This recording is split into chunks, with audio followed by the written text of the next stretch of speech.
ఉన్న బంగారాన్ని విడిపించి ఆ రోజు ఆన్లైన్ రేటుకే మేము కొంటాం. Sharma gold company.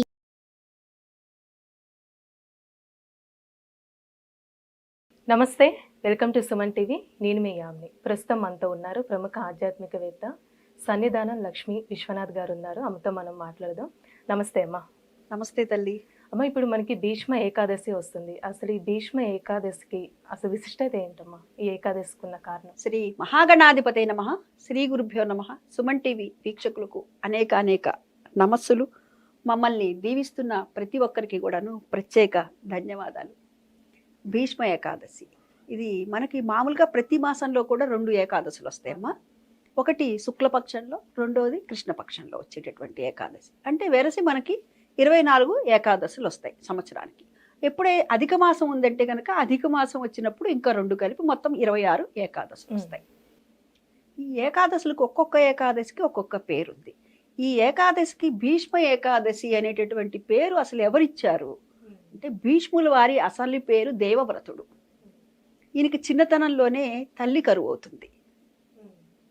తండ్రి పేరు శంతనుడు. అయితే తల్లి కరువైనా కానీ అంటే చనిపోతుంది తల్లి. తల్లి చనిపోయినా కానీ తండ్రి మరల వివాహం చేసుకోడు. ఎందుకంటే పిల్లవాడి కోసమని. పిల్లవాడు కూడా పెరిగి పెద్దవాడయ్యాడు. దేవవ్రతుడు కూడా పెళ్ళిడికి వచ్చాడు. ఆ సందర్భంలో ఒకసారి తండ్రి అయినటువంటి దేవవ్రతుడు తండ్రి అయినటువంటి శంతనుడు అడవికి వెళ్తాడు. అడవికి వెళ్ళినప్పుడు అక్కడ ఒక అందమైనటువంటి అమ్మాయిని చూస్తాడు. అమ్మాయి పేరు సత్యవతి. దాసరాజు పుత్రిక ఆమె.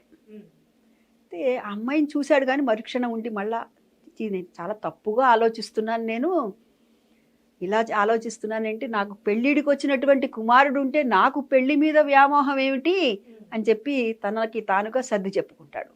సరే మరల ఇంటికి రాజగృహానికి వస్తాడు. వచ్చి కాలం గడుస్తూ ఉంటుంది. కాలం గడిచిన తర్వాత ఆ అమ్మాయి ఉన్నటువంటి అందచందాల దృష్టి మీదే ఉంది కదా ఇతనికి. ధ్యాస మరల్చుకోలేకపోతున్నాడు.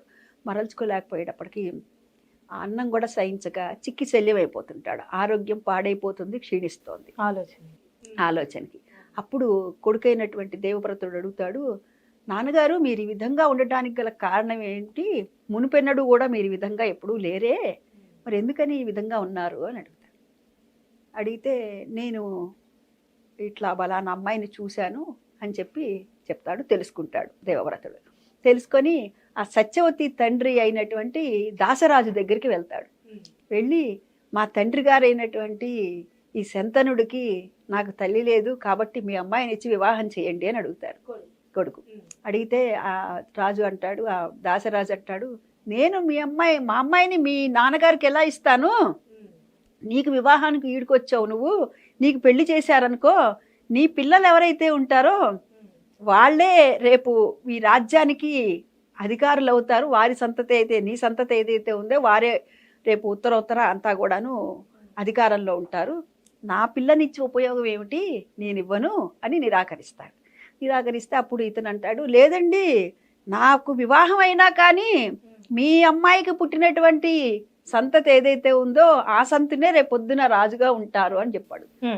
ఈ మాటలు ఇవాళ బాగానే ఉన్నాయి, రేపొద్దున్న వివాహం అవుతుంది, వివాహం అయిన తర్వాత నువ్వు ఊరుకుంటావు, నీ భార్య ఊరుకుంటుందా అని అడుగుతారు. అడిగితే కరెక్టే, లాజికల్గా అంత కరెక్ట్గా అడుగుతారు. అడిగితే అప్పుడు భీష్ముడు ఆ దేవవ్రతుడు ఏమంటాడంటే, ఇప్పుడు నేను ఒక ప్రతిజ్ఞ చేస్తున్నా. ఏమిటంటే నేను పెళ్లి చేసుకుంటే కదా నా భార్య వచ్చేది, నా భార్య వస్తే కదా రేపు సంతానం వచ్చేది, అందుకని నేను వివాహం అనేటటువంటిదే చేసుకోను అని చెప్పి చెప్తాడనమాట. చెప్పి వివాహం చేసుకోడు. అప్పుడు ప్రతిజ్ఞ చేస్తాడు. దాన్ని ఏమంటారంటే భీష్ముడు అని అప్పుడు పిలువబడతాడు. భీష్మ ప్రతిజ్ఞ అంటారు. అందుకనే మనళ్ళల్లో కూడా చూడండి, ఎవరైనా ప్రతిజ్ఞలు చేస్తుంటే ఎవరే చేయవాకరా భీష్మ ప్రతిజ్ఞలు అంటూ ఉంటారు. మన తెలుగు వాళ్ళలో ఎక్కువగా వినపడుతూ ఉంటుంది ఆ మాట, పెద్దవాళ్ళు అంటూ ఉంటారు. ఆ విధంగా భీష్ముడు అనమాట.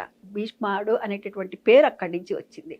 మరి భీష్మ ఏకాదశి పేరు ఎలా వచ్చింది అంటే, భీష్ముడు ఈ శోభకృతనామ సంవత్సరంలో మాఘమాసంలో శుక్లపక్షంలో అష్టమి తిథి రోజున మధ్యాహ్నం అభిజిత్ లగ్నంలో, అంటే సూర్యుడు నడినెత్తిన ఉండగా పక్కన శ్రీకృష్ణుడు చూస్తూ ఉండగా లీనమైపోతాడు. శ్రీకృష్ణుడిలోకి లీనమైపోతాడు. అయితే ఆయనకి ఒక వరం ఉంది. ఏమిటా వరం అంటే స్వచ్ఛంద మరణం అనేటటువంటి వరం ఉంది. అంటే ఎప్పుడు కావాలంటే అప్పుడు మరణం, అంటే ఆయనకి ఇష్టపూర్వకంగా ఎప్పుడు కావాలంటే అప్పుడు చనిపోవచ్చు. అయినా ఆయనకు స్వచ్ఛంద మరణం ఉన్న 18 రోజుల పాటు యుద్ధం జరిగింది కదా. 10వ రోజున శిఖండిని చూసి అస్త్ర సన్యాసం చేస్తాడు. చేసిన తర్వాత ఆ తర్వాత కుప్పకూలిపోవటం, ఆ తర్వాత అంపశయ్య పైన అంటే బాణాల పైన పడుకుంటాడు 58 రోజుల పాటు.